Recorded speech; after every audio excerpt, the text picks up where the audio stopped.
What you say? What you say? Now break.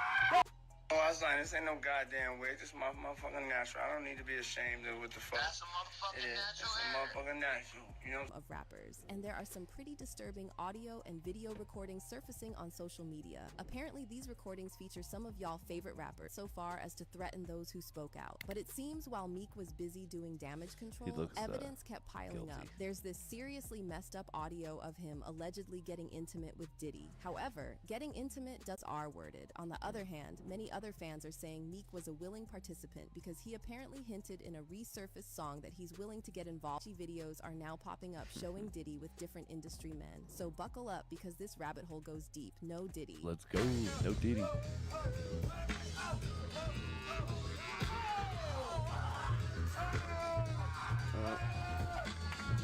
Dropped a bombshell of a lawsuit back in February, and he didn't only point fingers at Diddy, he also threw some big names in the mix, including Meek Mill, alleging that Diddy bragged about sleeping with Meek. When this blew up on social media, Meek started firing off tweets left and right, trying to salvage his reputation. Every black, it can't work with me though. You gotta really kill me, and I still will get bigger after Death. This God, not me lol. However, even though he was going on and on, Meek never flat out denied getting mixed up in Diddy's antics. And get this, he actually tried to suggest that the lawsuit was fake. He said, let's find the real lawsuit to make sure it's. So basically, Meek was doing everything except simply saying, I did not have relations with that man. Meanwhile, this throwback video popped back up, showing Meek chilling. Man, you doing it, man. You deserve it, daddy. You putting it. Sounds like Meek is screaming like he's in agony, while the other dude, supposedly Diddy, just keeps on going. Now, I can't. It's too much alleged that Meek's drink was spiked before this was recorded. On the other hand, some people are claiming this is fake news and that the men in the audio are corn actors. Either way, the fact remains that Meek was named in Lil Rod's lawsuit, and fans are saying Meek's been acting a little too defensive. And to make matters worse, word on the street is that Meek...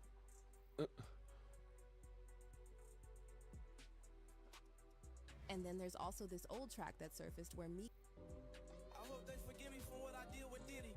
Real street forever. The king of Philly. But let's ease up on Meek for a minute. He's next in line for exposure. So there's this clip making the rounds of Diddy and Birdman, and at first glance, it seems all chill, but then Diddy starts clinging onto... Stop working out, though. Just start that work. And get this, Diddy even goes and plants a kiss right on Birdman's shiny dome. I'm like Kennedy. You feel me? He like... To Usher's part in this mess, because a lot of folks are thinking... He was like 10 and I was a little bit older, his older brother. We used to fight over the... Baby. And then there's also the fact that Usher admitted he was sent to Puffy Flavor Camp at 13 or 14. So just think about the kind of stuff he might have seen. Puff Daddies. He's gonna in the 90s. Do you understand what that's like? Puffy's place was like just filled with chicks and orgying like nonstop, right? No. And it was, but I don't know if I could indulge and understand what I was even looking at. It was pretty wild. Next up on the list, we've got none other than The Game, up to be in Diddy's Little Worker. The Game spilled the tea about how Diddy approached him back in the day, talking about teaming up on an album. However, instead of hitting the studio, they spent 2 years living the high life and globetrotting on Diddy's private jet. And according to The Game, Diddy was showering him with all kinds of flashy gifts. Time, but he was like, yo, I with your demo. That's, you know, bad boy.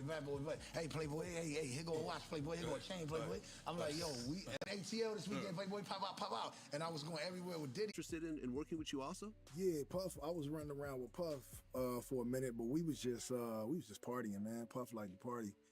So that's basically all we did. I think the few times I was running around with D-Mac and Puff, we just did a bunch of partying. We might have went to the studio. Back then.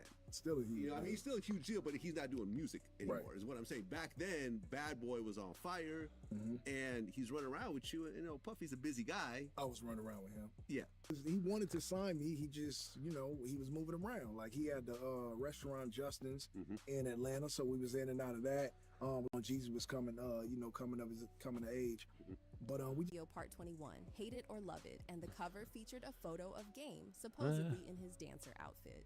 And then in 2013, Game stepped stage, got in on the action, and hit the dance floor a few times himself. He and Game's mom, we started a male exotic club. We get him, and somehow somebody got pictures of him dancing in that club with his G-string on, and boy, boy, boy. Now, when it comes to game partying with Diddy for 2 whole years, he never really explained why he stuck around for that long. Like, why let Diddy onto the next name on Diddy's rumored boy toy list? We've got none other than Ray J. So when it comes to Ray J, there are all kinds of wild rumors buzzing around him and Diddy. But HBO aired this clip of Ray J singing at a house party thrown by Floyd Mayweather. If you're feeling lonely, and if you're going through hard times in your life, just relax.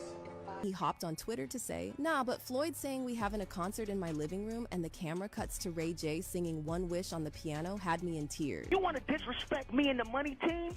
And we got 7 Rolls Royces outside and we just made 350 racks on the... Don't respect me. That face, man. So you punch Fab in the face? One time. Hey, all I'm saying is if you got Fab number, tell that to God he running from me right now. I had 100 fools outside of Moon right now. That Diddy was egging him on to throw hands at Fabulous. Shout out to my big brother, you know what? You know, you right. But here's where it gets next level crazy. Ray J straight up threatened to have one of his men who like The Breakfast Club. He's gonna apologize to me for being a broke ass. That whole team, I'ma smack the shit out that and they gonna bend that over and stick it in that. All right. So this clip of Ray J threatening Fabulous, Ray J and Fabulous situation, and that infamous Drink Champs when Diddy kept pressing Fabulous to say if he missed him. Yeah, I love this Drink Where you Champs. put my with you. I bag like at? when you like this, Daddy. Yeah, where you put my bag Daddy, at? I like when you it's right scrambling here, and scraping. No, I got I notes like and that. shit. You know, I've been practicing. I got Yeah, notes there you and go. shit. How was your birthday, man? Yeah, and what was your wish for this year? So I got a cool vibe. We had parties, but I was more like just trying to just vibe, like just see where I look back on where I became. Did you miss me? Birthday? Huh? Why won't you party with me for your birthday, man? Yeah, we partied for my birthday before. You came to my party. No, but Pressure on men to turn up with him on their special day. We got to talk about that one video